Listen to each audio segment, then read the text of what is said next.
Hello বন্ধুরা, আশা করি তোমরা সবাই ভালো আছো। আজকে তোমাদের সামনে আমি আরেকটা ভিডিও নিয়ে চলে এলাম। এই ভিডিওতে আমরা জানতে চলেছি খরগোশকে কলমি শাক কীভাবে খাওয়ানো দরকার বা কিভাবে খাওয়াতে হবে, কিভাবে খাওয়ালে খরগোশের জন্য বেশি উপকারী হতে পারে সে নিয়ে বিস্তারিত আলোচনা করব আজকের এই ভিডিওতে। তো আরেকটা কথা না বললেই নয়, আমার চ্যানেলে যদি আপনি নতুন হয়ে থাকে চ্যানেলটিকে সাবস্ক্রাইব করে দিবেন এবং একটি লাইক একটি কমেন্ট করে দিবেন আমার ভিডিওটা পৌঁছে যাওয়ার জন্য। আমি খরগোশের ভিডিও প্রত্যেক দিন বানিয়ে থাকি। আসলে কলমি শাক কি খরগোশকে খাওয়ানো যাবে নাকি যাবে না সেই নিয়ে এখন আলোচনা করব। আসলে কলমি শাক হচ্ছে একটি সুন্দর একটি সুস্বাদু খাবার। তো তার আগে চলেন আমরা জেনে নিই কলমি শাকে কি প্রচুর পরিমাণ কি রয়েছে। তো আসলে বিশেষজ্ঞদের মতে ধানকুচি, কুচু বা পুঁই শাকের চেয়ে এই শাকটি অনেক পরিমাণে পুষ্টি থাকে, যা খরগোশের জন্য অনেক উপকারী একটি শাক। চলেন এবার জেনে নেওয়া যাক প্রতি 100 গ্রাম কলমি শাকে প্রচুর পরিমাণে কি পাওয়া যায়।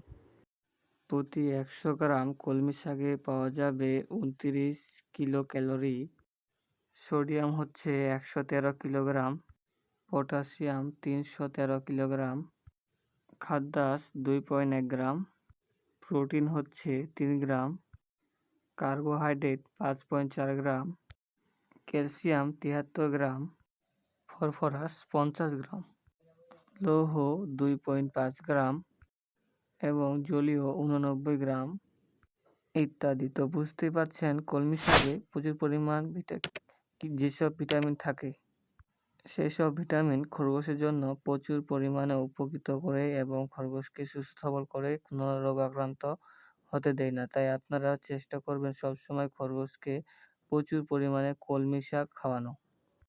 খাবার নিয়ম হচ্ছে কলমি শাক সপ্তাহে 4 থেকে 5 দিন খাওয়ানো উচিত, তাহলে খরগোশ কোনো রোগাক্রান্ত হবে না।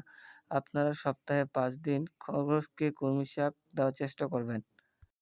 আর হ্যাঁ, ঘাস কিন্তু প্রতিনিয়ত দিতেই হবে, ঘাস ছাড়া যাবে না, ঘাস দিতেই হবে। আর যারা বিশেষ করে শহর অঞ্চলে যারা খরগোশ পালন করেন তাদের কিন্তু ঘাস জোগাড় করতে অনেক কষ্টসাধ্য হয়ে যায়। তাই আপনারা বাজার থেকে 20 টাকা বা 10 টাকা আঁঠি মিলে ওই আঁঠিগুলো কিনে এনে খরগোশকে দিবেন, এতে খরগোশ সুস্থ সবল থাকবে, ভালো থাকবে। সো আপনারা দেখতেই পাচ্ছেন ভিডিওতে আমার খরগোশটা কলমি শাক খাওয়ার জন্য কিভাবে মারামারি করছে। তাই আপনারা যারা খরগোশকে কলমি শাক খাওয়াতে যান তারা খাওয়াবেন। কলমি শাক খাওয়ালে খরগোশ অনেক ভালো থাকে। কলমি শাকে বেশি উপকার পাওয়া যায়, খরগোশ রোগাক্রান্ত কম হয়। যেমন খরগোশের পেটের ব্যথা, যেমন পাতলা পায়খানা, গ্যাস, জ্বর, সর্দি ইত্যাদি এরকম রোগ থেকে তারা মুক্ত পায়। তাই কলমি শাক খরগোশের জন্য অনেক উপকার একটি খাদ্য। তাই আপনারা চেষ্টা করবেন খরগোশকে প্রতিনিয়ত কলমি শাক খাওয়ানো। তো আজকে এ পর্যন্তই। যদি ভিডিওটা একটু উপকারী মনে হয় তাহলে আমার চ্যানেলটিকে লাইক, কমেন্ট এবং শেয়ার করে দিবেন। সবাই ভালো থাকবেন, সুস্থ থাকবেন। দেখা হচ্ছে পরের ভিডিওতে।